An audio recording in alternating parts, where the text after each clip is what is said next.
sự khác biệt giữa người tiêu dùng và người đồng sở hữu.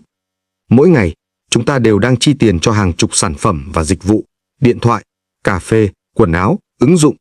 Nhưng có bao giờ bạn dừng lại để nghĩ, mình đang là người tiêu dùng hay người đồng sở hữu? Người tiêu dùng chỉ trả tiền để sử dụng sản phẩm. Bạn bỏ tiền mua iPhone, Apple nhận lợi nhuận. Bạn uống một ly cà phê, chuỗi cà phê thu tiền. Bạn tiêu càng nhiều, họ càng giàu lên. Ngược lại, người đồng sở hữu không chỉ tiêu tiền, họ còn kiếm tiền từ chính hành vi tiêu dùng của hàng triệu người khác. Khi bạn sở hữu cổ phần của Apple, mỗi lần có ai đó trên thế giới mua iPhone, giá trị doanh nghiệp tăng và phần lợi ích của bạn cũng tăng theo. Người giàu luôn tìm cách chuyển mình từ vai trò khách hàng sang chủ sở hữu.